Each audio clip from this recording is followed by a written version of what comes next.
ஹிஸ்புல்லாவை வீழ்த்தும் காலம் வெகு தொலைவில் இல்லை. இஸ்ரேலிய ராணுவ தளபதி ஷோமர் சர்ச்சை பேச்சு.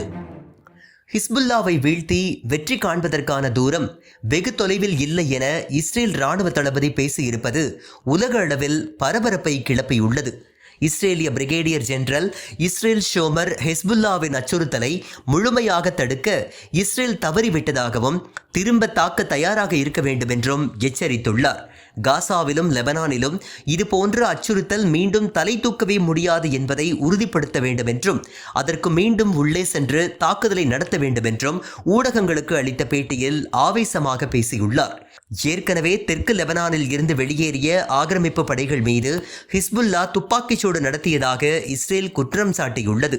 அமெரிக்கா மற்றும் உலக நாடுகளின் அழுத்தம் தாங்காமல் இஸ்ரேல் போர் நிறுத்தத்திற்கு ஒப்புக்கொண்டிருந்தாலும் மீண்டும் ஹிஸ்புல்லா மீது தாக்குதல் நடத்துவதற்கு திட்டமிட்டு வருவதாக கூறப்பட்டன.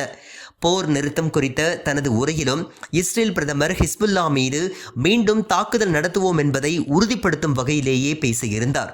அதாவது அவர்கள் தாக்கினால் நாங்கள் பதிலடி கொடுப்போம் என்று தெரிவித்திருந்தார். தற்போது இஸ்ரேல் ராணுவ தளபதி நேரடியாக ஹிஸ்புல்லாவை எச்சரித்திருப்பது லெபனான் மீது மீண்டும் தாக்குதல் நடத்த இஸ்ரேல் திட்டமிடுகின்றதோ என்ற சந்தேகத்தை ஏற்படுத்தியுள்ளது. இந்த வீடியோவை உங்களுக்கு வழங்கியது www.aliaonlinestore.com. இந்த இணையதளத்தில் நீங்கள் ட்ரை ஃப்ரூட்ஸ், நட்ஸ், அதே மாதிரி குழந்தைகளுக்கு தேவையான டாய்ஸ் உள்ளிட்ட பல பொருட்களை நீங்கள் வாங்கிக்கலாம். ஒரு தடவை இந்த இணையதளத்தை விசிட் பண்ணி பாருங்கள்.